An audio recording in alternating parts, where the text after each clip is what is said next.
Hello दोस्तों। आशा करते हैं आप लोग बहुत अच्छे होंगे। द परफेक्ट स्टडी में आप सभी लोगों का बहुत बहुत स्वागत है। बीएड थर्ड सेमेस्टर की क्लास हम लोग कवर कर रहे हैं और बीएड थर्ड सेमेस्टर में पेपर फर्स्ट को कवर कर रहे हैं, जिसका नाम क्या है, समावेशी शिक्षा का सृजन, या फिर कह सकते हैं क्रिएटिव इंक्लूसिव एजुकेशन को हम लोग कवर कर रहे हैं। और आज जो चैप्टर कवर करने जा रहे हैं वेरी वेरी इंपॉर्टेंट चैप्टर है, जिसका नाम है इंक्लूसिव एजुकेशन यानी समावेशी शिक्षा को डिस्कस करेंगे। तो आप पूरे धैर्य के साथ, पूरे पेशेंस के साथ एक एक पॉइंट को, एक एक शब्द को समझने का पूरा प्रयास करिएगा और आपका एक भी डाउट नहीं बचेगा। ठीक है, चलिए, ये क्लास नंबर 6 है। इसके पहले 5 क्लास कवर हो चुकी है। यदि आप लोग उन क्लासेस को नहीं देखे हैं तो द परफेक्ट स्टडी के प्लेलिस्ट वाले ऑप्शन में जाके एक एक क्लास को अच्छे से कवर कर सकते हैं। समावेशी शिक्षा सृजन का एक प्लेलिस्ट बनी हुई है। ठीक है, चलिए। अच्छा, पहली बात मैं आपका कंफ्यूजन क्लियर करूं कि सर का ये जो हम क्लास कवर करने जा रहे हैं, ये क्लास महाराजा सुहेलदेव स्टेट यूनिवर्सिटी वाले बच्चे पढ़ सकते हैं? बिल्कुल आप पढ़ सकते हो। देखो क्या हो रहा है ना कि जो महाराजा सुहेलदेव स्टेट यूनिवर्सिटी, इन्होंने अपना सिलेबस चेंज तो कर दिया है। इसके पहले भी मैं एक वीडियो में बता चुका हूं, ये अपना सिलेबस तो चेंज कर दिए, लेकिन वो सिलेबस अप्लाई किस पे होगा, तो जो 2022-24 वाले स्टूडेंट है उनके लिए अप्लाई होगा। लेकिन 2021-23 वाले बैच के स्टूडेंट है उन पे ये अप्लाई नहीं होगा। आपका जो सिलेबस है वो वीर बहादुर सिंह पूर्वांचल यूनिवर्सिटी के अकॉर्डिंग ही चलेगा। जो लोग अभी थर्ड सेमेस्टर में है, तो इसको लेके कोई भी आपको कंफ्यूजन नहीं रहना। थोड़ा सा हमारे ऊपर बिलीव करना, जो पढ़ा रहे हैं बस वैसे पढ़ते हुए आगे बढ़िए। और जो स्टूडेंट वीर बहादुर सिंह पूर्वांचल से हैं, उनको तो किसी प्रकार की समस्या होनी नहीं चाहिए, क्योंकि आपकी यूनिवर्सिटी वगैरह चेंज नहीं हुई, तो आपको जैसे सिलेबस है सिलेबस वही रहेगा। ठीक है, चलिए। और एमएसडीयू वाला का सिलेबस चेंज हुआ है, लेकिन ये अप्लाई होगा 2022-24 वाले स्टूडेंटों पे, 2021-23 वाले स्टूडेंट पे ये अप्लाई नहीं होगा। तो इसमें अब आपको कंफ्यूज नहीं होना, बिल्कुल अब क्लास पे आप फोकस करिए और समावेशी शिक्षा को समझिए बिल्कुल अच्छे से। और हाँ, यदि आप किसी अन्य यूनिवर्सिटी से भी हो और आपके सिलेबस का पार्ट है इंक्लूसिव एजुकेशन, तो पूरी क्लास को बहुत अच्छे से देख सकते हैं, समझ सकते हैं। कंटेंट कभी चेंज नहीं होता। ठीक है, चलिए। और बीएड का कंप्लीट नोट्स लेने के लिए आपको इस नंबर पे संपर्क करना है, और इंग्लिश हिंदी लैंग्वेज में आप नोट्स लेके बिल्कुल अच्छे से तैयारी कर भी सकते हो। कोई सेव सीरीज या अन्यथा कोई भी मटेरियल की आवश्यकता नहीं होगी यदि आप द परफेक्ट स्टडी का नोट्स लेते हैं तो। ठीक है, आइए शुरू करते हैं हम लोग समावेशी शिक्षा का। इसके पहले जो आपका पेपर था, यानी कि पेपर सेकंड था, जेंडर स्कूल एंड सोसाइटी, उसके सभी चैप्टर को हम लोग कवर कर लिए। वो पेपर एंड हो चुका है। ठीक है, आज के इस क्लास में हम लोग शुरू करने जा रहे हैं पेपर फर्स्ट, जिसका नाम क्या, इंक्लूसिव एजुकेशन। इंक्लूसिव एजुकेशन होता क्या है, सबसे पहले इसकी अवधारणा से हम लोग क्लास को शुरू करते हैं। मेरी बात बहुत ध्यान समझना। समावेशी शिक्षा का अर्थ ही होता है एक घर में बिना किसी भेदभाव के सभी बच्चों को एक साथ बैठा के पढ़ाया जाए, तो वही होता है समावेशी शिक्षा। लेकिन बात यहीं पे विरोध हो जाता है कि सर जी, एक घर में या फिर एक क्लासरूम में सभी बच्चों को साथ तो पढ़ाएंगे, लेकिन मान लीजिए कोई एक बालक है जिसका आईक्यू 120 है, कोई एक बालक है उसकी आईक्यू 80 है, तो क्या सर हम दोनों बालकों को एक साथ बैठा के पढ़ा सकते हैं? तो कहोगे सर जी नहीं पढ़ा सकते। तो यानी जिसका आईक्यू 80 है उसके लिए हम विशिष्ट व्यवस्था करेंगे, लेकिन उसी क्लासरूम में यानी उसी विद्यालय में अलग किसी एक क्लास में हम ऐसी व्यवस्था करेंगे, उसके लिए कोई अलग विद्यालय की व्यवस्था नहीं करेंगे। यह कहता हमारा समावेशी शिक्षा। अगर अभी भी कुछ समझ में नहीं आया तो मेरी बात को समझिए, बिल्कुल जड़ में प्रहार कर रहे हैं, अपना दिमाग खोल के बैठ जाइए, समझिए। देखिए, सबसे पहले जो मैं शायद आपको एक तरीके से फोर्थ क्लास पढ़ाया था बच्चे, तो उसमें मैं आपको पढ़ाया था विशिष्ट शिक्षा। ओके, हाँ सर जी, जिनको याद होगा याद होगा, नहीं तो आप जाके क्लास देखना। विशिष्ट शिक्षा की हम लोग बात करेंगे। कहोगे हाँ सर जी, आप फोर्थ क्लास में शायद विशिष्ट शिक्षा पढ़ाए थे। उसके बाद हम लोग फिफ्थ क्लास में क्या पढ़े थे, तो आपको पता, एकीकृत शिक्षा। क्या एकीकृत शिक्षा? क्या पढ़े थे? एकीकृत शिक्षा। अब आज की इस क्लास में यानी क्लास नंबर 6 में हम लोग पढ़ रहे हैं समावेशी शिक्षा। बिल्कुल मैं सबको रिलेट करते हुए आगे बढ़ रहा हूं, ध्यान से मेरी बात समझना। विशिष्ट शिक्षा कहता है ना कि भैया, अगर आप कान से बहरे हैं, अगर आप कान से बहरे हैं तो आपको सामान्य बालकों के साथ नहीं पढ़ाया जाएगा, आपके लिए तुरंत अलग से विद्यालय की व्यवस्था कर देगा ये। यानी अगर आप में किसी प्रकार का एक तरीके से अपंगता है, एक तरीके से विकलांगता है, दिव्यांगता है, तो आपको ना ही एकीकृत शिक्षा और ना ही समावेशी शिक्षा में बैठ के पढ़ने का मौका मिलेगा। आप बिल्कुल अलग से विद्यालय में भेज दिए जाएंगे। ठीक, चलो ये तो हो गया विशिष्ट शिक्षा, मैं आपको पढ़ा चुका हूं। फिर आई एकीकृत शिक्षा। मनोवैज्ञानिकों ने समझा कि नहीं भैया, सबके अंदर हीन भावना आ जा रही है विशिष्ट शिक्षा के माध्यम से, तो हम लोग क्या करते हैं, सभी को एक साथ बैठा के पढ़ाएंगे। तो एकीकृत शिक्षा जब आई तो इसमें यह व्यवस्था किया गया कि जो बहरे हैं, जो पैर से चल नहीं पा रहे हैं, जो विकलांग है, जिनका थोड़ा सा आईक्यू कम है, सभी को किसी के साथ कोई भेदभाव नहीं किया जाएगा, सबको सथवे में बैठा के हम पढ़ाएंगे। तो ये हो गया एकीकृत शिक्षा। फिर उसके बाद जो मनोवैज्ञानिकों ने समझा कि नहीं ठीक है भैया, जिसका आईक्यू 80 है और जिसका आईक्यू 120 है, जिसका आईक्यू 90, अगर सबको हम साथ में बैठा के पढ़ा रहे हैं तो चलो जो 120 वाला है वो तो एडजस्ट कर लेगा सामान्य बालकों के साथ, यानी जिनका 100 आईक्यू है। लेकिन जो 80 वाले हैं, जिनका एक तरीके से बुद्धि लब्धि 80 है, वो तो भैया नहीं समायोजित कर पा रहे हैं, उनके लिए क्या किया जाए। तब जाके उनके दिमाग में आया फिर समावेशी शिक्षा कि जब तक जहां तक संभव हो सके सभी बालकों को हम एक जगह बैठा के पढ़ाएंगे, लेकिन जब हमारे पास कोई रास्ता ना हो तब हम उनके लिए विशिष्ट शिक्षा की व्यवस्था करेंगे, स्पेशल क्लास की व्यवस्था करेंगे। तो ये होता है हमारा समावेशी शिक्षा। तो समावेशी शिक्षा को कह सकते हैं ये विशिष्ट शिक्षा और एकीकृत शिक्षा का मिला जुला रूप है। अगर ये मेरा कॉन्सेप्ट समझ गए हैं तो एक बार यस करिए। इतना डेप्थ में आपको कोई नहीं बताएगा, आप लोग जाके समावेशी शिक्षा कहीं और सर्च करके पढ़ सकते हैं, लेकिन इतना डेप्थ में चीजें नहीं पढ़ेंगे। समावेशी शिक्षा शब्द आता है तो लोग सिर्फ इतना बताते हैं, एक छत के नीचे या फिर एक जगह सभी बच्चों को बैठा के पढ़ाओ, वही होती समावेशी शिक्षा। नहीं, एक छत के नीचे तो हम सभी को बैठा के पढ़ाएंगे, लेकिन जो आंख से देख ही नहीं पा रहा है वो क्या करेगा भैया, उनके लिए हम उसी विद्यालय में एक विशेष कक्षा की व्यवस्था करेंगे। यही कहता है हमारा समावेशी शिक्षा। और समावेशी शिक्षा हमेशा जोर देता है कि जहां तक संभव हो सके सभी को एक साथ बैठा के पढ़ाएं, लेकिन जब हमारे पास कोई रास्ता ना हो तब हम क्या करें कि भैया स्पेशल क्लास की व्यवस्था करें। यही समावेशी शिक्षा का मूल कॉन्सेप्ट, मूल अवधारणा है। समझ गए हैं तो एक बार यस करिए, फिर हम लोग आगे बढ़ते हैं। और अभी मैं आपसे छोटी सी रिक्वेस्ट कर देता हूं, पहले ही कर देता हूं, क्योंकि आप लोग 21-23 बैच के स्टूडेंट हैं, मुझे अच्छे से पता है। जब से द परफेक्ट स्टडी ऑनलाइन आया है आप सबको पता है, आप तब से जुड़े हैं, तो थोड़ा बहुत आपका फर्ज बनता है ना कि द परफेक्ट स्टडी पे अपना प्यार, अपना सपोर्ट तो आप बहुत करते हो। क्लास में कोई स्टूडेंट मिसबिहेव नहीं करता, एक आध दो आते हैं वो चले जाते हैं, पर उनका भी गलती नहीं है, उनका ऐसे परवरिश नहीं हो पाई है। मैं बात कर रहा हूँ 21-23 वाले बैच के स्टूडेंट के। तो कम से कम आप लोग अपने कॉलेज ग्रुप में, फ्रेंड सर्कल में ईमानदारी पूर्वक शेयर किया करिए। देखिए कहते हैं ना कि माता पिता की जो उम्मीद होते हैं उनके बेटे होते हैं, एक अध्यापक की जो उम्मीद होती है उनके छात्र होते हैं।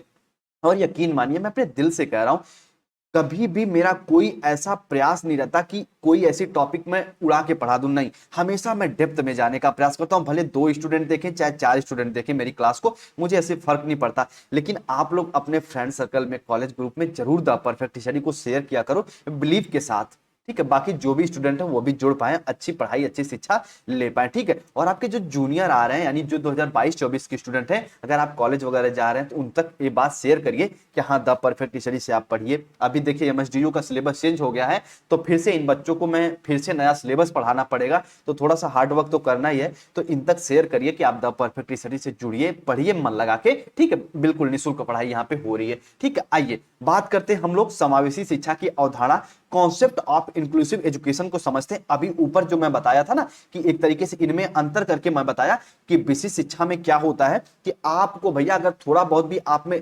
विकलांगता या अपंगता, दिव्यांगता है तो आपको अलग कर दिया जाएगा। एकीकृत शिक्षा में आपके अंदर कोई भी भेद हो या फिर किसी प्रकार का विकलांगता हो, सभी बच्चों को एक साथ बैठा के पढ़ाया जाता है। लेकिन जब समावेशी शिक्षा आई तो मनोवैज्ञानिकों ने यह सोचा कि भैया अगर आप में कोई एक तरीके से विशिष्ट शिक्षा पाना चाहते हैं तब भी समावेशी शिक्षा में जुड़ सकते हैं, और एकीकृत शिक्षा लेना चाहते हैं तब भी समावेशी शिक्षा में जुड़ सकते हैं। यानी जो समावेशी इंक्लूसिव एजुकेशन होता है वो विशिष्ट शिक्षा और एकीकृत शिक्षा का मिला जुला रूप होता है। इतना इसके बारे में जानते रहिएगा। अब एग्जाम में अगर आपसे पूछ दे कि समावेशी शिक्षा की अवधारणा से आप क्या समझते हैं, what do you mean concept of inclusive education, तो तुरंत लिखना कि समावेशी शिक्षा वह है जिसमें सामान्य विद्यालयों में बाधित, यानी जो विकलांग हैं, जो दिव्यांग हैं, बाधित और सामान्य बालकों को एक साथ शिक्षा प्रदान की जाती है, वही होती है समावेशी शिक्षा, वही होता है इंक्लूसिव एजुकेशन।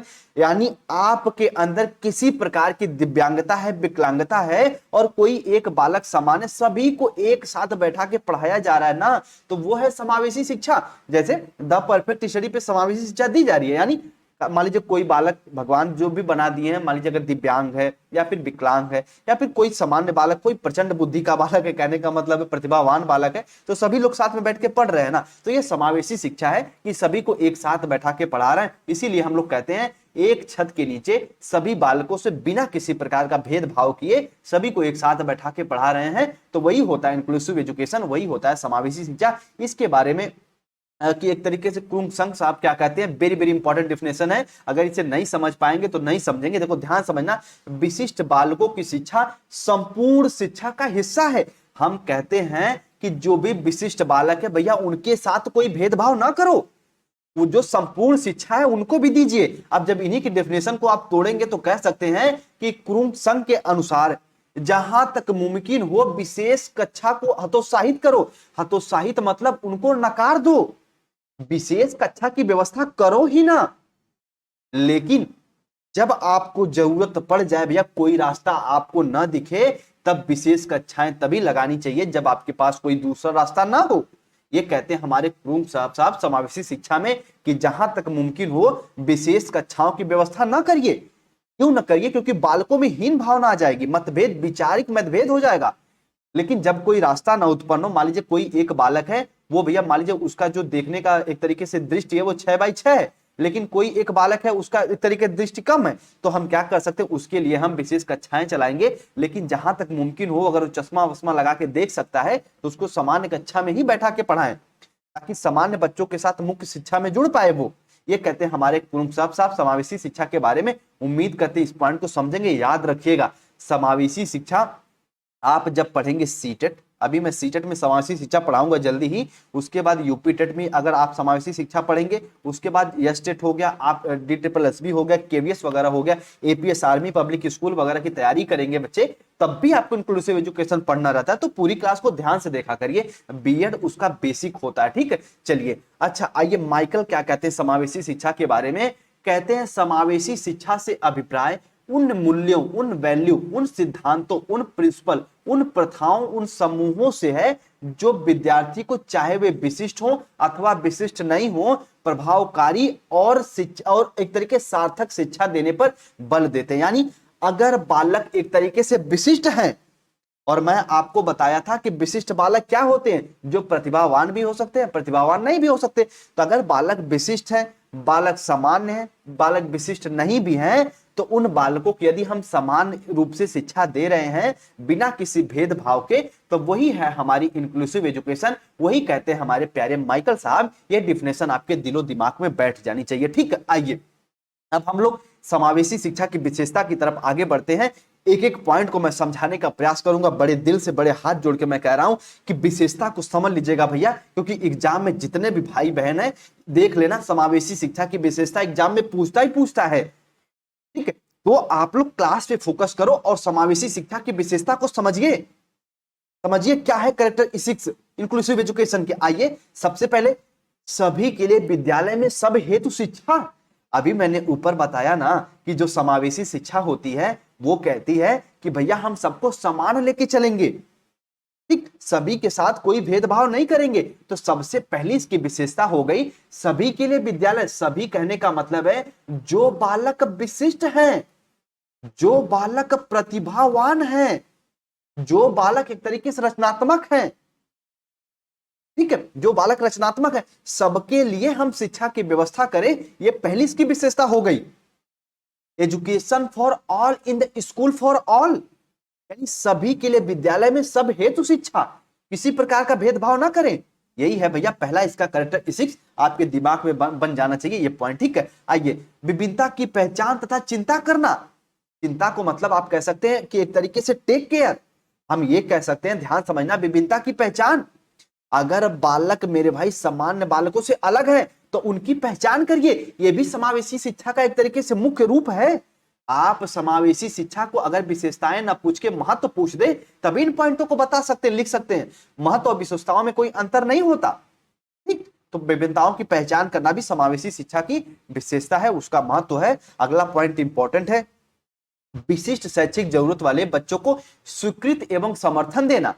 देखो इस पॉइंट को इतना अगर आप लोग पढ़ लीजिएगा, नोट्स लिए हैं, बस मेरी बात इतना समझना कि विशिष्ट शैक्षिक जरूरतों को स्वीकृत यानी जो बालकों को विशिष्ट आवश्यकता है उनको नकारिए मत। मतलब अभी कहोगे मैं चलता हूं जड़ में, जिसको समझना ढंग से समझना मेरी बात को, मैं चलता हूं जड़ में। देखो अभी मैंने बोला कि भैया इस डिफिनेशन को पढ़ो। ये डिफिनेशन कहता है कि समावेशी शिक्षा वह है जो सामान्य विद्यालयों में बाधित व सामान्य बालकों को एक साथ बैठा के पढ़ाया जाए। ठीक है, कहोगे हाँ सर जी आप कह दिए कि हाँ बाधित बच्चों को एक साथ बैठा के पढ़ाया जाए। चलो कोई एक बालक है वो कान से सुन ही नहीं पा रहा है, तो बताइए वो सामान्य बालकों के साथ बैठ के पढ़ पाएगा? नहीं। तो यही बात कहती है इसकी कैरेक्टरिस्टिक्स में कि जो बालक एक तरीके से विशिष्ट है उनको स्वीकृत दीजिए, उनकी विशिष्टता को, उनकी स्पेशलिटी को आप एक तरीके से स्वीकृत दीजिए, अप्रूवल करिए, अप्रूव करिए कि नहीं आप भैया विशिष्ट हो, तब भी मैं आपके लिए, अगर बहुत ज्यादा आपके अंदर विशिष्टता है तो आपके लिए अलग से मैं कक्षा चलवा सकता हूं, अलग से मैं आपको पढ़वा सकता हूं। ये कहता समावेशी शिक्षा कि सबको साथ में बैठा के तो पढ़ाएंगे, लेकिन अगर आपके अंदर विशिष्टता अधिक है, दिव्यांगता अधिक है, आप भैया श्रवणशीलता आपके अंदर एक तरीके से कम है, सुन कम पा रहे हैं, वाक बाधित है, मानसिक रूप से असमर्थ हैं, तो आपके लिए अलग से उसी विद्यालय में हम लोग एक तरीके से स्पेशल क्लासरूम की व्यवस्था करेंगे। ये कहता है हमारा विशिष्ट शिक्षा, एक तरीके से समावेशी शिक्षा, समावेशी शिक्षा कहता है कि हम अलग से शिक्षा की व्यवस्था करेंगे। तो थर्ड पॉइंट को भी अपने दिलो जहन में बना के रखना। शिक्षा एक मौलिक अधिकार, आप सबको पता है अनुच्छेद भैया 21A के अनुसार हम कहते हैं कि एक तरीके 6 से लेकर 14 वर्ष के बालकों तक निःशुल्क व अनिवार्य शिक्षा करेंगे, वो तो कहता है। लेकिन समावेशी शिक्षा भी प्रखर रूप से, मुखर रूप से ये कहता है कि हम जो बालक हैं उनको शिक्षा को मौलिक अधिकार दिया जाए, एक तरीके से उनका बेसिक राइट है एजुकेशन प्राप्त करने का, चाहे उनके अंतर्गत कितना भी भेद हो, अगर वो पढ़ने के लिए सक्षम है तो उनको हम शिक्षा देंगे। ये कहता हमारा समावेशी शिक्षा। शिक्षा एक मौलिक अधिकार है, ठीक, इतना इसके बारे में जानते रहना। यानी शिक्षा एक मौलिक अधिकार के रूप में कह सकते हैं। इस शिक्षा पद्धति में यह प्रावधान किया गया है कि किसी भी विद्यालय के द्वारा किसी भी निम्न शारीरिक, मानसिक तथा आर्थिक स्तर के बच्चे को प्रवेश लेने से अधिकार से वंचित नहीं रखा जाएगा। अगर किसी लड़के के पास, गर्ल्स बॉयज के पास, छात्र छात्रा के पास पैसे नहीं है, मानसिक उनका थोड़ा सा कम है, तो ऐसा नहीं कि उनको कह देंगे तुम मत पढ़ो, जाओ जाओ जाओ निकलो यहां से निकलो, नहीं, उनको प्रवेश लेने से वंचित मत करिए, बल्कि उनको प्रवेश लेने के लिए प्रोत्साहित करिए, हतोत्साहित मत करिए, प्रोत्साहित करिए। ठीक है, ये मौलिक अधिकार हो गया। विभिन्नता कोई समस्या नहीं है। समावेशी शिक्षा कहती है कि भैया विभिन्नताएं कोई समस्या नहीं है। ये पॉइंट को अगर डेप्थ में समझेंगे तब समझ पाएंगे। हम कह रहे हैं कि कोई बालक अगर जन्म से ही बोल नहीं पा रहा है, क्या नहीं कर पा रहा है, बोल नहीं पा रहा है, क्या नहीं कर पा रहा है, बोल नहीं पा रहा है, अगर बोल नहीं पा रहा है तो उस बच्चे की क्या गलती है? कहोगे सर जी उस बच्चे की कुछ गलती नहीं है भैया, वो तो भगवान ने जन्मजात जो उसको बना दिया है। तो अगर उसे शिक्षा न भी दी जाए तो इसमें ये तो भैया गलत बात है ना। उसे उस प्रकार की शिक्षा की व्यवस्था करिए, तो विभिन्नताएं कोई समस्या नहीं है। कैसे लोग कहते हैं अरे हमारा बच्चा पैर से चल नहीं पा रहा है, एक समस्या ही है, समस्या नहीं है भैया, आपका फर्ज था बच्चे को जन्म देना। अगर मान लीजिए किसी कारणवश कोई पोषक तत्व तो ऐसा नहीं उसे मिल पाया, या फिर भगवान की मर्जी ऐसी नहीं हुई कि भैया वो सामान्य बालक पैदा हुआ, तो उसमें उस बालक की, उस माता पिता की क्या ही गलती है? कुछ नहीं गलती है। तो विभिन्नताएं कोई समस्या नहीं है, उनको सामान्य बालकों के साथ बैठा के पढ़ाओ अगर वो पढ़ने के लिए सक्षम है। मैं कहता हूं जिनका भैया पैर से अगर विकलांग है, मान लीजिए कोई एक बालक है वो पैर से मान लीजिए अगर विकलांग है, तो ऐसा नहीं कि मानसिक स्तर भी उसका विकलांग हो, नहीं, तो अगर वो पढ़ने के लिए सक्षम है तो उसे पढ़ाइए। तो विभिन्नताएं कोई समस्या नहीं है, ये भी इसका कैरेक्टरिस्टिक्स है, ये भी इसकी इंपॉर्टेंस है इंक्लूसिव एजुकेशन के। उम्मीद करते हैं इस पॉइंट को दिलो जहन में बैठा लिए होंगे। सुदृढ़ नीतियों और नियोजन, देखो मेरी बात को ध्यान समझना, इस पॉइंट को मैं ऐसे समझा रहा हूं आप सबको। आप जो भी व्यवस्था कर रहे हैं, जो भी नीतियां बना रहे हैं, जो भी पॉलिसीज बना रहे हैं, जो भी प्लानिंग कर रहे हैं, वो सभी बच्चों को ध्यान में रख के बनाइए। अब अगर आपके क्लास में मान लीजिए कि 5 बालक हैं, 1 2 3 4, 1 2 3 4 5 बालक हैं, मान लीजिए 2 बालकों का IQ 90 है, एक बालक का IQ 100 है, और एक बालक का IQ मान लीजिए 120 है, और एक IQ का बालक 70 है। अब एक ही नीतियों और नियोजन का पालन करेंगे कि सभी बच्चों को 120 के अनुसार ही पढ़ाएंगे, तो है जो 70 वाला बालक है पढ़ पाएगा? कहोगे सर जी नहीं पढ़ पाएगा। तो इसके लिए क्या करना पड़ेगा? तो भैया जो आपका जो एक तरीके से नीतियां, उसमें लचीलापन लाइए, उसको सुदृढ़ बनाइए, स्ट्रांग बनाइए, ताकि 70 आईक्यू वाला बच्चा भी पढ़ पाए और 120 वाला आईक्यू वाला बच्चा भी पढ़ पाए। अच्छा, कुछ लोग कहेंगे सर बड़ा आईक्यू आईक्यू लगाए पढ़े, ये क्या होता है? तो भैया ये बुद्धि लब्धि निकाली जाती है, इसको कहा जाता है आपका जो कि वास्तविक एक तरीके से मानसिक आयु, एक तरीके से आपकी मानसिक आयु और आपकी वास्तविक आयु इंटू 100 करेंगे तो आपका एक तरीके से बुद्धि लब्धि निकल जाती है। बीएड फर्स्ट सेमेस्टर के 4th पेपर में असिस्टेंट फॉर लर्निंग में मैं पढ़ाया हुआ हूं, ठीक है? तो यहां से निकाल लेते हैं। तो कहने का मतलब है जिनका आईक्यू वगैरह कम है उनके लिए भी ऐसी नीतियां बनाई ताकि बच्चे साथ में बैठ के पढ़ पाए, कोई भेदभाव ना करो, ठीक है? आइए अब हम लोग एक तरीके से समावेशी शिक्षा की एक तरीके से उसके विशेषताओं को पढ़ लिए, उसके महत्व को पढ़ लिए। अब हम लोग पढ़ेंगे समावेशी शिक्षा की आवश्यकता ही क्यों पड़ती है, इंक्लूसिव एजुकेशन की नीड क्या है, क्यों है, ठीक है? आइए देखिए, कुछ शिक्षाविद विशिष्ट शिक्षा के पक्षधर में नहीं है। सबसे पहले देखो, मेरी बात ध्यान समझना, मैं फिर ऊपर चलूंगा ताकि आपका कॉन्सेप्ट क्लियर करूं। समावेशी शिक्षा की आवश्यकता क्यों पड़ती है? देखो सबसे पहले क्या हुआ ना, जितने भी शिक्षाविद थे वो देखें कि सबसे पहले क्या होता था। शुरू में इमेजिन करो कि सबसे पहले क्या होता था। अगर मान लीजिए कोई स्कूल है तो उसमें सभी बच्चों को साथ में बैठा के पढ़ाया जाता था, हाँ ठीक है, सभी बच्चे साथ में बैठ के पढ़ेंगे, ठीक है भैया। लेकिन कुछ शिक्षाविद अगर पढ़े लिखे, उनको पता चला कि सभी बच्चे तो साथ में बैठ के पढ़ रहे हैं, लेकिन जो बच्चे थोड़ा सा उनकी बुद्धि कम है, वो अच्छे से ज्ञान नहीं पा रहे हैं, उनके लिए क्या किया गया? विशेष शिक्षा की व्यवस्था की गई। फिर देखा गया कि जिनके लिए हम विशेष शिक्षा की व्यवस्था कर दिए, वो उन बच्चों के मन में हीन भावना आ जा रही है। जैसे कहते हैं कि मान लीजिए अभी आपको मेला जाना है, परिवार में 2 बालक हैं, एक बालक को आप 100 रुपए दे रहे हो, एक बालक को आप 50 रुपए दे रहे हो, तो जो 50 रुपए पाया इसके मन में हीन भावना आएगी कि नहीं आएगी? कहोगे सर जी आएगी। तो जो बालक को आप अलग से बैठा के पढ़ा दिए, मान लीजिए कोई बालक कान से सुन नहीं पा रहा है, तुतला के बोल रहा है, वो बालकों को सामान्य बालकों से अलग कर दिए, तो वो बालक समाज की मुख्य धारा में जुड़ने से हिचकिचाएगा। वो कहेगा अरे मैं तो बोल नहीं पा रहा हूं, मैं सामान्य बच्चों की तरह दिख नहीं पा रहा हूं, इसलिए मैं उनके साथ नहीं बैठूंगा, नहीं खेलूंगा, यानी उनके अंदर हीन भावना आ जाएगी। तब फिर मनोवैज्ञानिकों शिक्षाविदों ने कहा कि नहीं भैया, हम सबको फिर एकीकृत शिक्षा देंगे।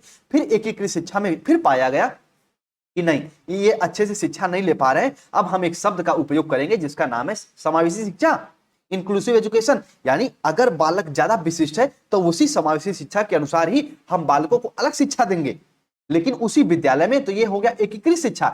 अब इसकी आवश्यकता को समझेंगे तो बेहतर रूप में समझ पाएंगे। आइए अब इसकी आवश्यकता की बात करते हैं। तो शिक्षा, पहले कुछ शिक्षाविद विशिष्ट शिक्षा के पक्षधर में नहीं थे, वो कहे एकीकृत शिक्षा आएगी। उनके अनुसार शिक्षा के समान अवसर सामान्य नहीं है, इसके लिए बालकों के विचारों में विभिन्नता पैदा हो जा रही है। अगर आप विशिष्ट शिक्षा दे रहे हैं तो बालक के जो विचार है उसमें मतभेद उत्पन्न हो जा रहा है। तो इस हिसाब से शिक्षाविदों ने इस प्रकार से शिक्षा के पक्षधर हैं और निम्न कारण से उचित बताते हैं कि एक तरीके समावेशी शिक्षा क्यों आवश्यक है। जो शिक्षाविद थे वो विशिष्ट शिक्षा को कट करके समावेशी शिक्षा की तरफ आगे क्यों बढ़े, वो इसलिए बढ़े। अब एक एक पॉइंट को समझिए कि समावेशी शिक्षा की आवश्यकता क्यों शिक्षाविदों ने महसूस किया। सबसे पहले सामान्य मानसिक विकास संभव हो पाया। एक तरीके से हम कह सकते हैं कि normal mental growth is possible. मतलब अगर जो बालक एक तरीके जिसका आईक्यू 80 है, जिसका आईक्यू 70 है, वो अगर सामान्य बालकों के साथ बैठ के पढ़ेगा तो उनका भी एक तरीके से व्यक्ति तो अच्छा डेवलपमेंट हो पाएगा कि नहीं? कहोगे सर जी हो पाएगा। यानी जिसका आईक्यू 70 है, अगर वो मान लीजिए 100 आईक्यू वाले बच्चे के साथ रोज बैठ रहा है, उठ रहा है, घुल मिल रहा है, और ये 100 आईक्यू वाला बच्चा अच्छा है, तो इसका भी विकास करवाएगा, इसको भी कुछ चीजें बताएगा। तो यानी समान मानसिक संभव हो पाया, सामान्य मानसिक विकास संभव हो पाया, नॉर्मल मेंटल ग्रोथ पॉसिबल हो पाया। तो ये सबसे इसका एक तरीके से फर्स्ट आवश्यकता हो गई समावेशी शिक्षा की, यानी सभी का मानसिक विकास संभव हो पाए। उसके बाद सामाजिक एकीकरण को सुरक्षित करते हुए, तो अब तो कहेंगे सर जी इसको रहने दो, अभी आपने ऊपर बता दिया कि समावेशी शिक्षा का मूल अर्थ ही होता है किसी के साथ हम भेदभाव नहीं करेंगे, किसी के मन में हीन भावना ना आए। तो जब समावेशी शिक्षा की आवश्यकता इसलिए महसूस की गई कि समाज में एकीकृत किया जाए, समाज को एकीकृत को सुनिश्चित किया जाए, यानी इंटीग्रेटेड को एक तरीके से सुनिश्चित किया जाए। फर्स्ट इसकी आवश्यकता, सेकंड आवश्यकता हो गई। उसके बाद समावेशी शिक्षा कम खर्चीली। हाँ, बात तो सही है। अगर मान लीजिए क्लास में कुछ बच्चे पैर से चल नहीं पा रहे हैं, कुछ बच्चे आंख से अच्छे से देख नहीं पा रहे हैं, कुछ बच्चे ढंग से बोल नहीं पा रहे हैं, कुछ बच्चे सामान्य हैं, कुछ बच्चे प्रतिभाशाली हैं, सभी को एक साथ बैठा के पढ़ा देंगे तो एक ही अध्यापक में काम भी चल जाएगा। लेकिन अध्यापक थोड़ा सा स्पेशल एजुकेशन से जुड़ा हुआ होना चाहिए, और करने का मतलब है कम खर्चा में ज्यादा एजुकेशन हम भी दे पाते हैं। तो समावेशी शिक्षा कम खर्चीली होती, इसलिए इसकी आवश्यकता और बढ़ जाती है। और समावेशी शिक्षा के माध्यम से एकीकरण संभव है, ये ऊपर वाला पॉइंट रिपीट है। यानी समावेशी शिक्षा के माध्यम समाज में एकीकरण, बालकों में एकीकृत, बालकों की जो विचार है उनमें एकीकृत ला सकते हैं, तो ये भी इसकी आवश्यकता हो जाती है। अगला पॉइंट वेरी वेरी इंपॉर्टेंट है, समानता के सिद्धांत का अनुपालन करता है समावेशी शिक्षा, इसलिए इसकी आवश्यकता है। यानी किसी बालक में किसी प्रकार से हम भेदभाव नहीं करेंगे, यानी इसमें जो बालक है वो दूसरों से अपने आप को हीन नहीं समझेंगे, यही इसका एक तरीके से सिद्धांत भी है। उम्मीद करते हैं इस पॉइंट को समझेंगे, इसकी आवश्यकता क्यों पड़ती है। ठीक है, आइए अब हम लोग समावेशी शिक्षा के सिद्धांत की बात करेंगे, कुछ इस सिद्धांत को जानेंगे कि प्रिंसिपल्स ऑफ इंक्लूसिव एजुकेशन को समझेंगे। ध्यान समझना कि समावेशी शिक्षा किस पे आधारित है। सिद्धांत कहने का मतलब है, अभी ऊपर आप आवश्यकता पढ़े कि समावेशी शिक्षा की आवश्यकता क्यों पड़ती है, इसके पहले इसके एक तरीके से कैरेक्टरिस्टिक्स को पढ़ें, इसकी विशेषताओं को, इसके महत्व को समझें। ठीक है, इसके महत्व को समझें, इसकी विशेषताओं को। अब हम लोग समझेंगे कि समावेशी शिक्षा की सिद्धांत क्या है, यानी किस सिद्धांत पे समावेशी शिक्षा आधारित होती है। ठीक, आइए सबसे पहले व्यक्तिगत विभिन्नता, इंडिविजुअल डिफरेंस। हाँ, बात तो सही है, समावेशी शिक्षा इसी पे आधारित है कि व्यक्तियों के बीच, बालकों के बीच जो व्यक्तिगत विभिन्नता है उसको हम स्वीकृत देंगे, उसका सम्मान करेंगे, उसको अप्रूवल देंगे, ये व्यक्तिगत विभिन्नता हो जाती है समावेशी शिक्षा का फर्स्ट सिद्धांत। सेकंड सिद्धांत क्या है, माता पिता का सहयोग प्रदान करना या फिर माता पिता से सहयोग लेना। सहयोग लेना यानी समावेशी शिक्षा के अंतर्गत माता पिता का सहयोग अति आवश्यक है। माता पिता पूर्णतः सहयोग देंगे तभी विशिष्ट छात्रों को उचित प्रकार से समावेशी शिक्षा में शिक्षा प्रदान की जा सकती है। अगर आपके बालक विशिष्ट हैं तो उन्हें समावेशी शिक्षा देने के लिए प्रोत्साहित करिए, सामान्य बालकों के साथ बैठने दीजिए, तो माता पिता का रोल हो जाता है इंपॉर्टेंट। तो समावेशी शिक्षा माता पिता के सहयोग पे भी आधारित है। ठीक, अगले पॉइंट को, भेद रहित शिक्षा। बात तो सही भैया, हम किसी बालक के साथ किसी प्रकार से, किसी आधार पे, किसी भी रूप में भेदभाव नहीं करेंगे कि तुम भैया अगर आंख से अच्छे से देख नहीं पा रहे हो तुम ऐसा करो मत पढ़ो, तुम पैर से चल नहीं पा रहे हो तुम पीछे बैठ जाओ, पीछे बैठ जाओ, तुम बोल नहीं पा रहे हो तुम आगे आ जाओ, आगे आ जाओ। नहीं, भेदभाव नहीं करेंगे, बल्कि जैसी जरूरत होगी उस हिसाब से बच्चों से सहानुभूति रूप से हम बच्चों को एजुकेशन देंगे। यानी भेदभाव रहित शिक्षा पर ही आधारित है आपकी क्या, तो तुरंत आपके जहन में आना चाहिए समावेशी शिक्षा। समावेशी शिक्षा सर ये भेदभाव रहित होती है, इसी पे इसका आधार है, बेस है ये। विशिष्ट कार्यक्रमों द्वारा शिक्षा, बालकों को अगर भैया विशिष्ट कार्यक्रम द्वारा शिक्षा नहीं दोगे तो समावेशी शिक्षा का कोई अर्थ है ही नहीं। अगर व्याख्यान विधि द्वारा ही बच्चों को पढ़ाए जा रहे हो तो बालक नहीं पढ़ पाएंगे। ओके सर जी, व्याख्यान विधि क्या होती है? अब जो स्टूडेंट मेरे साथ बीएड सेकेंड सेमेस्टर में पढ़े होंगे, मैं टीचिंग मेथड, यकीन मानिए जो बच्चे नए होंगे शायद ना समझ पाए, टीचिंग मेथड पे मैं 14 से 15 क्लास लिया था और सब टीचिंग मेथड को पढ़ा डाला था। एक तरीके से व्याख्यान विधि द्वारा, यानी आप अगर कोई चीज बोल बोल के पढ़ाए जा रहे हैं, प्रोजेक्ट माध्यम से नहीं पढ़ा रहे हैं, ह्यूरिस्टिक विधि से नहीं पढ़ा रहे हैं, तो बच्चों को मन में एक तरीके से सही से नहीं सीख पाएंगे। तो समावेशी शिक्षा कहता है विशिष्ट कार्यक्रम के द्वारा शिक्षा दीजिए। वातावरण नियंत्रक हो। वातावरण नियंत्रण कहने का मतलब है, ध्यान से मेरी बात समझना, कि भैया प्रत्येक शारीरिक बाधित बालकों को उपयुक्त निःशुल्क शिक्षा दी जानी चाहिए। यानी जो बालक किसी प्रकार से बाधित है उनके लिए निःशुल्क शिक्षा दी जानी चाहिए ताकि बालक एक तरीके से शिक्षा से जुड़ पाए, वातावरण नियंत्रक हो सके। सामान्य शिक्षण संस्थाओं में किसी बालक को स्वीकार अथवा अस्वीकार विकल्प है ही नहीं। यानी एक मान लीजिए शिक्षा दे रहे हो किसी क्लास में, आपके सामने ये विकल्प होना ही नहीं चाहिए कि अगर कोई बालक असामान्य है उसको हम शिक्षा ना दें। ये विकल्प को समाप्त कर दीजिए। अगर बालक सामान्य है उसे भी शिक्षा दीजिए, असामान्य उसे भी शिक्षा दीजिए। अतः हम कह सकते हैं कि पिछड़े बालक हेतु विशिष्ट शिक्षा का प्रबंधन किया जाना चाहिए, अति आवश्यक है, तथा विशिष्ट कक्षाएं दी जानी भी अति आवश्यक है। इस पे ही आप कह सकते हैं समावेशी शिक्षा आधारित है। यही समावेशी शिक्षा का एक तरीके से आधार सिद्धांत है। अगर जो बालक पिछड़े हैं, किसी कारणवश शिक्षा से जुड़ नहीं पाए हैं, उनको भी शिक्षा दीजिए, विशिष्ट शिक्षा कक्षाओं की व्यवस्था करिए। तो ये हो जाता है समावेशी शिक्षा का कुछ सिद्धांत। उम्मीद करते हैं इस पॉइंट को समझेंगे। अब हम लोग माता पिता के बारे में कुछ समझेंगे, यानी शिक्षक के बारे में कुछ पॉइंट समझेंगे, उसके बाद आपकी क्लास ऑफ हो जाएगी। वेरी वेरी इंपॉर्टेंट क्लास है, 1 से 2 बार क्लास और देखिएगा, यकीन मानिए मेरा बात, ये क्लास आपको बहुत आगे हेल्प करेगा, जो मैं एग्जाम्पल आपको दे दे रहा हूं। ठीक है, चलिए, समावेशी शिक्षा में शिक्षक तथा शिक्षक प्रशिक्षक की भूमिका तथा उत्तरदायित्व तो क्या होता है। हम कह सकते हैं एक अध्यापक अगर समावेशी शिक्षा देने जा रहा है, या फिर इसे समावेशी ना करके कह सकते हैं कि एक अध्यापक अपने स्टूडेंटों को, छात्र छात्राओं को पढ़ाने जा रहा है, तो उसका क्या उत्तरदायित्व हो सकता है, उसकी क्या भूमिका हो सकती है, उसके क्या कर्तव्य हो सकते हैं। आइए बात करते हैं सबसे पहले कि समावेशी शिक्षा में शिक्षकों की भूमिका अति महत्वपूर्ण है, क्योंकि सभी बच्चों को विशिष्ट आवश्यकता की भी ध्यान रखना अनिवार्य होता है। एक क्लास में अगर सभी प्रकार के बालक हैं तो सबकी विभिन्नताओं का एक तरीके ध्यान रखना जरूरी है। जैसे मैं कह सकता हूं कि मान लीजिए अभी मैं क्लास ऑफ कर देता हूं, कभी कभी व्हाट्सएप वगैरह पे, इंस्टाग्राम वगैरह मैसेज आ जाते हैं। जैसे मैं अभी मान लीजिए सिलेबस बता के समाप्त किया कि बीएड 3rd सेमेस्टर में वीर बहादुर सिंह पूर्वांचल में 2 सब्जेक्ट पढ़ना, तुरंत ही व्हाट्सएप पे मैसेज आ जाएगा कि सर जी बीएड 3rd सेमेस्टर में कितने सब्जेक्ट पढ़ना है। अब हमको इरिटेट नहीं होना। अगर एक अध्यापक है, वो स्टूडेंट क्या होता है ना, अपने अध्यापक को ही अपना माता पिता समझता है एजुकेशन के रूप में, तो वो सोचता है कि हम अपने अध्यापक से कुछ भी पूछ सकते हैं, तो इसलिए वो पूछता है। अगर मान लीजिए कोई राह चल रहा है, उससे तो पूछेगा नहीं, तो अपने अध्यापक से। तो मैं जैसे कोई क्लास अभी समाप्त किया, तुरंत व्हाट्सएप पे मैसेज आ जाएगा कि सर जी ये क्या होता है। अब मैं उनको ये नहीं कहूंगा कि मैं पढ़ाया हूं जाके वहां देखो, नहीं, उनका भैया जिज्ञासा, उनको शांत करिए, ये अध्यापक का कर्तव्य है। तो मैं बताता हूं कि हाँ बच्चे, आपके 3rd सेमेस्टर में 2 सब्जेक्ट हैं वीर बहादुर में। तब वो कहते हैं थैंक यू सर, जो कि मैं वीडियो में बता चुका हूं, वो वीडियो देखे भी हैं, लेकिन वो पूछते हैं क्योंकि उनकी क्यूरियोसिटी है, जिज्ञासा है कि अपने अध्यापक से हम जुड़े, हमारा अध्यापक हमें बताए, चाहे ऑनलाइन हो चाहे ऑफलाइन हो। अगर अध्यापक दिल से मेहनत कर रहा है तो जरूर स्टूडेंट उसे सम्मान देते हैं, ये बात ध्यान में मेरी रखना।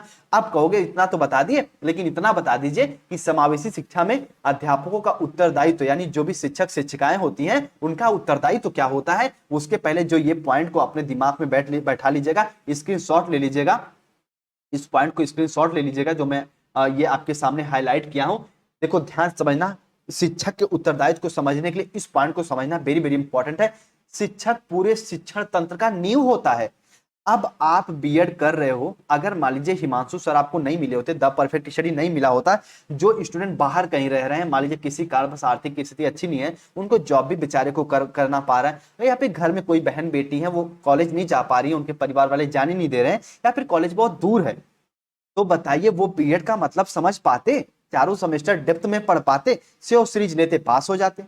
उसका कोई अर्थ नहीं रहता। यानी आप देखते हैं शिक्षण तंत्र का जो शिक्षक होता है, नींव होता है। बीएड आपके लिए जो बच्चे रेगुलर क्लास नहीं किए, नींव कौन है? The perfect study. जिंदगी भर आप याद रखेंगे कि हाँ मैंने बीएड द परफेक्ट स्टडी से पढ़ के किया है। तो एक शिक्षक क्या होता है? नींव होता है। घर बनाते तो उसकी नींव होती है ना, वो अध्यापक ही होता है। जिस प्रकार एक भवन स्थिर या फिर दृढ़ मजबूत बनाए रखने के लिए जिम्मेदार नींव होती है, यानी एक भवन को एक तरीके से मजबूत बनाए रखने के लिए नींव जो बेस होता है वो मजबूत होता है, ठीक उसी प्रकार देश की अखंडता और विकास की जिम्मेदारी शिक्षक के कंधों पर होती है। उस देश का भविष्य शिक्षक पर निर्भर करता है। अभी आप बीएड में पढ़ाने चले गए, मान लीजिए आप एपीएस में ज्वाइन हो गए, आर्मी पब्लिक स्कूल में, नवोदय विद्यालय में हो गए, DSSB में हो गए, सुपर टेट की वैकेंसी देखी उसमें शामिल हो गए, तो आपको पता चला, अगर आपके सामने विभिन्न प्रकार के बालक आ गए समावेशी शिक्षा में, आप पढ़े हैं कि हिमांशु सर ने बोला है कि भैया किसी के साथ किसी प्रकार का भेदभाव ना करें। जो बालक थोड़ा सा कम पढ़ने में एक तरीके से उनकी मानसिक, कोई चीज एक बार में बता रहे हैं वो जल्दी नहीं सीख पा रहे हैं, तो उनको हम 2 बार बताएं। ये हम बीएड में पढ़ चुके हैं। तो यही होता है, अगर एक अध्यापक होता है वो देश का ऋण होता है, देश की अखंडता को बनाए रखता है। ठीक है, इन सब पॉइंटों को समझते हुए अब आप अध्यापक की इंपॉर्टेंस को समझ सकते हैं कि समावेशी शिक्षा देने में एक अध्यापक की क्या भूमिका होती है। एक एक पॉइंट को आइए समझते हैं। सबसे पहले उसकी भूमिका होती है अपने छात्रों के प्रति अपने कर्तव्यों और जिम्मेदारियों का पालन करना। अब जैसे मान लीजिए मैं ही हूं, आपके बीएड की क्लास बच्चे ले रहा हूं, ध्यान से मेरी बात समझना, बीएड की क्लास ले रहा हूं, कुछ चैप्टर मैं आपको गैप कर दिया, कुछ चैप्टर मैं आपको उड़ा के पढ़ा दिया, कुछ चैप्टर में आपको उड़ा के पढ़ा दिया, कुछ चैप्टर अच्छे से नहीं पढ़ाया, तो आपकी गलती नहीं है, ये गलती हमारी है। क्योंकि एक स्टूडेंट जो होता है अपने छात्रों के सामने वो बिल्कुल ब्लैंक पेपर, खाली कागज होता है। वो मैं कहता हूं ना, एक अगर अच्छा अध्यापक है, अच्छे छात्र हैं, तो अपने अध्यापक को माता पिता मानते हैं। ऑनलाइन दुनिया में यही दीपावली थी, यकीन मानिए इतने बच्चों ने मैसेज किया, इतना प्यार दिए, छोटे से चैनल को व्हाट्सएप भर गया था शुभकामनाओं से। क्यों? क्योंकि उनको पता है कि भैया बिल्कुल यहां पे भले ही छोटा सा है प्लेटफॉर्म, लेकिन 100% मेहनत करता है। यानी अगर एक अध्यापक अपने जिम्मेदारियों, अपने कर्तव्यों का पालन कर रहा है, तो स्टूडेंट भी सम्मान देंगे। और ये अध्यापक का दायित्व बनता है, उत्तरदायित्व बनता है कि अपने छात्रों के प्रति जिम्मेदारी और कर्तव्य का पालन करें। तो फर्स्ट इनका दायित्व हो गया समावेशी शिक्षा में अध्यापकों को क्या करना चाहिए, अपने अच्छे छात्रों के प्रति कर्तव्यों और जिम्मेदारियों का पालन करना चाहिए। उस स्कूल योजनाओं, नीतियों, कार्यक्रमों के विकास में सहयोग करना चाहिए। जो भी पाठ्यक्रम वगैरह, कैरिकुलम वगैरह है, उनको कैसे पढ़ाया जाए उस सब में पार्टिसिपेट करना चाहिए अध्यापक को। उसके बाद वसीयत, दस्तावेज, शिक्षण और एक तरीके से कि सीखने के कार्यक्रमों का विकास करना, उचित मूल्यांकन तंत्र को लागू करना। उचित मूल्यांकन तंत्र को अभी बताऊंगा, अभी इसको समझाने वाला हूं। उसके पहले एक तरीके से सीखने के कार्यक्रम में अध्यापक को उचित निर्णय लेना चाहिए कि कौन से स्टूडेंट को कैसे सिखाना, ये पॉइंट भी इंपॉर्टेंट है, अध्यापक का कर्तव्य है। उसके बाद उचित मूल्यांकन तंत्र। अब मैं आपको ले चलूंगा फर्स्ट सेमेस्टर में, ठीक है। फर्स्ट सेमेस्टर में एक पेपर पढ़ाया था, असेसमेंट फॉर लर्निंग। कहोगे हाँ सर पढ़ाए थे। मैं आपको बताया था मूल्यांकन, और मैं हमेशा बताया था मूल्यांकन लचीला होना चाहिए। अगर 120 वाले आईक्यू और 70 आईक्यू वाले के साथ ही मूल्यांकन करो तो यह मूल्यांकन उचित होगा नहीं, ये मूल्यांकन गलत हो जाएगा। 120 वाला कॉपी अच्छी लिखेगा, 170 वाला कुछ हो सकता है कॉपी त्रुटि करे। तो मूल्यांकन लचीला होना चाहिए एक अध्यापक के अनुसार। देखो फाइनल एग्जाम में तो मूल्यांकन चाहे आप 120 के हो चाहे 70 के हो, सभी का एक साथ ही होता है।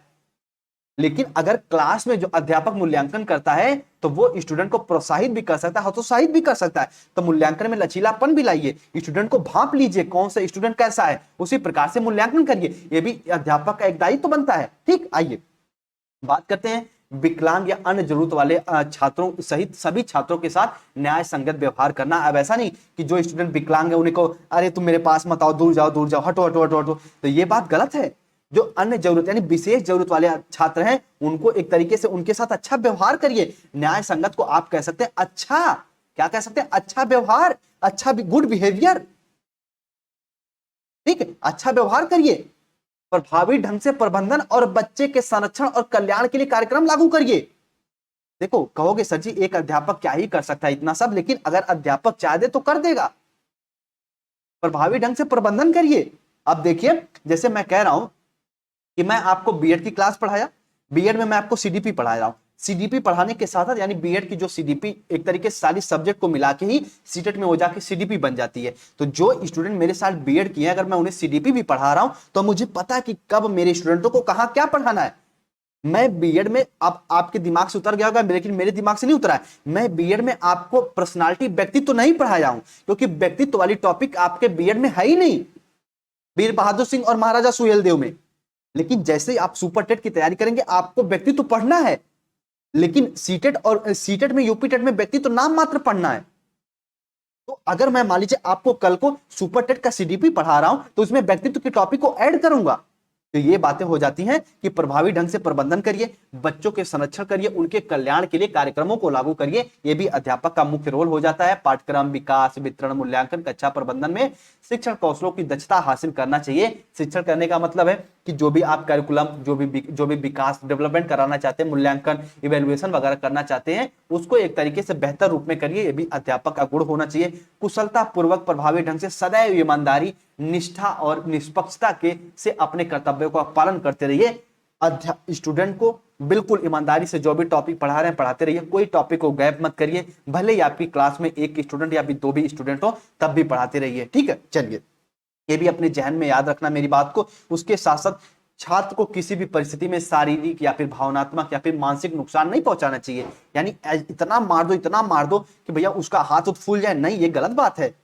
भावनात्मक रूप से अगर कोई क्लास में अगर कोई प्रश्न गलत कर दिया, अरे तुम गधे हो, तुम कुछ नहीं कर सकते, हटो हटो, निकलो निकलो, एक क्लास से बाहर जाओ, जाके वहां दोनों हाथ खड़े हो जाओ, जाके मुर्गा बन जाओ, जाके गधा, तो एक गलत है। भावनात्मक रूप से प्रताड़ित मत करिए, बल्कि क्वेश्चन गलत कर दिया उसे समझाइए, मानसिक रूप से नुकसान मत पहुंचाइए। यह भी अध्यापक का गुण होना चाहिए। उसके बाद विद्यालय प्रशासकों, विशेष सहायता कर्मियों, सहयोगियों तथा माता पिता के साथ मिलकर काम करना चाहिए। उनको कोई ऐसा कार्य कर दीजिए ताकि माता पिता भी उसमें इंक्लूड हो जाएं। विद्यालय प्रशासकों परीक्षा वरीक्षा भी कंडक्ट करवाइए। विशेष सहायता कर्मियों के साथ आप जुड़ मिलकर ही काम करिए, ये भी अध्यापक का मुख्य गुण होना चाहिए। तो 9 से 10 पॉइंट आपके एग्जाम में आता है, पूछ भी लिया जाता है कि एक अध्यापक के क्या गुण हो सकते हैं समावेशी शिक्षा में। तो इन सब पॉइंटों को लिख दीजिएगा।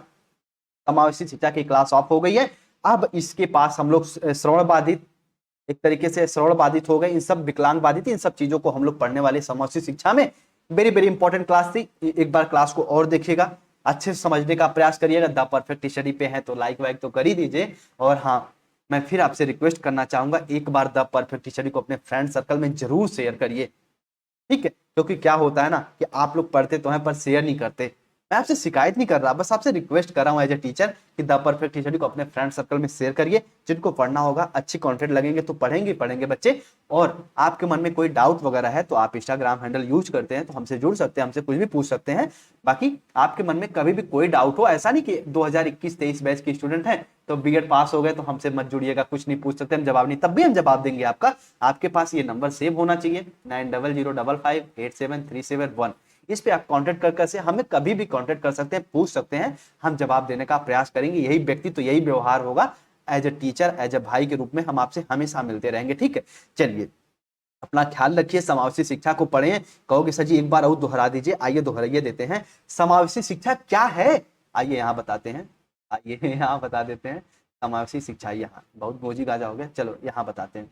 आइए, जुड़ गए तो समझिए क्या है समावेशी शिक्षा। तो कहेंगे एक छत के नीचे बिना किसी बालक से किसी प्रकार से भेदभाव किए बिना सभी को एक साथ बैठा के पढ़ाया जाए, वो है इंक्लूसिव एजुकेशन। लेकिन जो बालक एक तरीके सामान्य बालकों से ज्यादा विशिष्ट हैं, उसी समावेशी शिक्षा के अंदर उन्हें विशिष्ट शिक्षा व्यवस्था करना भी समावेशी शिक्षा का मुख्य रूप होता है।